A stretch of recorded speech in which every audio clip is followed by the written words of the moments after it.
بسم اللہ الرحمن الرحیم۔ شروع اللہ تعالیٰ کے نام سے جو بڑا مہربان نہایت رحم کرنے والا ہے۔ تمام تعریفیں اللہ تعالیٰ کے لیے ہیں، وہی نیک لوگوں کا ولی ہے، وہی خالق کائنات ہے۔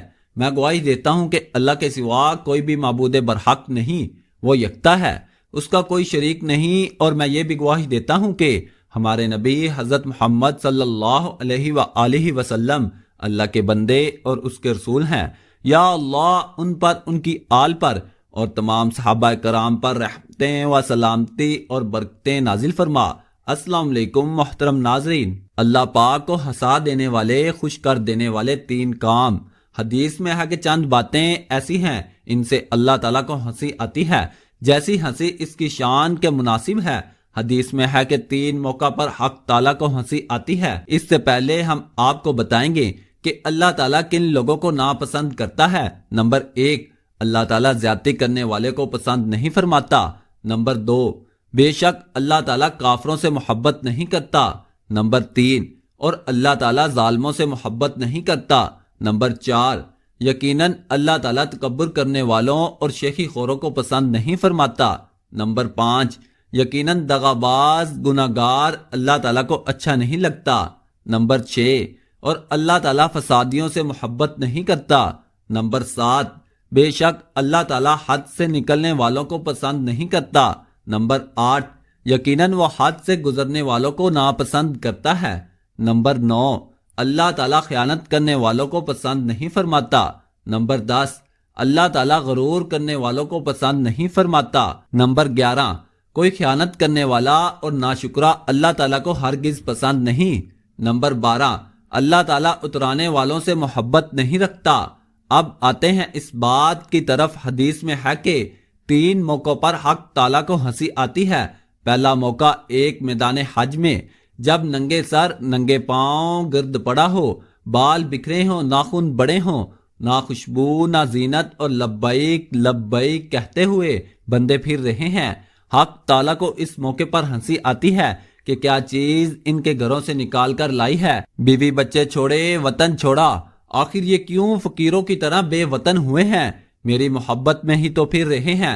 خدا تعالیٰ ہنستے ہیں اور ملائکہ سے کہتے ہیں کہ تمہیں گواہ کرتا ہوں میں نے ان سب کی مغفرت کی، یہ میری محبت میں گھر بار بیوی بچوں کو چھوڑ کر آئے ہیں۔ میں کریم ہوں، یہ نہیں ہو سکتا کہ یہ گھر بار چھوڑیں اور میں توجہ نہ کروں۔ میں نے ان سب کی مغفرت کی تو اللہ تعالیٰ خوش ہو کر مغفرت فرماتے ہیں۔ اس خوشی کو ہنسی سے تعبیر کیا گیا ہے۔ فرضیت کی شرائط، حج فرض ہونے کی شرطیں ہیں، جب تک وہ نہ پائی جائیں حج فرض نہیں ہوتا۔ نمبر 1، اسلام۔ حج صرف مسلمان ہی کر سکتا ہے۔ اگر استطاعت تھی مگر مسلمان نے حج نہ کیا، پھر فقیر ہو گیا، تب بھی اس پر حج کا فرض باقی رہے گا۔ نمبر 2، دارالحرم۔ اگر دارالحرم میں ہو اور باقی شرائط پوری ہوں اور اسے اس بات کا علم ہو کہ حج اسلام میں ایک بار فرض ہے تو اس پر تب حج فرض ہوگا۔ اگر اس تک اسلام کی یہ تعلیم نہ پہنچ سکی تھی تو حج فرض نہیں۔ نمبر 3، بلوغت۔ حج صرف بالغ پر فرض ہوتا ہے، نابالغ اگر صاحب مال ہے تب بھی بالغ ہونے پر حج فرض ہوگا۔ اگر بلوغت سے قبل حج کر بھی لیا تو اس کا حج صحیح ہے، مگر یہ نفلی حج گنا جائے گا، لیکن بالغ ہونے کے بعد اسے فرض حج ادا کرنا ہوگا۔ نمبر 4، عقل۔ صرف عاقل پر ہی حج فرض ہوتا ہے، مجنون پر نہیں۔ نمبر 5، آزاد غلام یا باندی پر حج فرض نہیں، اور اگر وہ حج کرے تو اسے نفلی حج گنا جائے گا۔ اگر مالک نے آزاد کر دیا، اب اگر اس کے پاس حج کی جملہ شرائط پائی جائیں تو اس پر حج فرض ہو جائے گا، کیونکہ اب وہ آزاد ہے۔ سفر حج میں وفات کا اجر۔ رسول اللہ صلی اللہ علیہ وآلہ وسلم نے فرمایا، جو شخص حج کرنے کے لیے نکلا اور فوت ہو گیا تو اس کے لیے روز قیامت تک حج کرنے والے کا اجر لکھ دیا جاتا ہے۔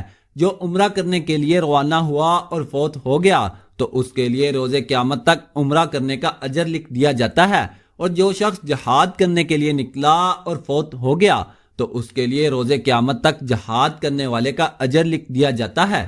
دوسرا موقع، جب مکبر تکبیر کہے اور لوگ دوڑ دوڑ کر آ رہے ہیں کہ صف اولا میں جگہ ملے، ہر ایک کہتا مجھے ملے، گویا ایک قسم کا جھگڑا ہے اور آگے پیچھے کی دوڑ ہے۔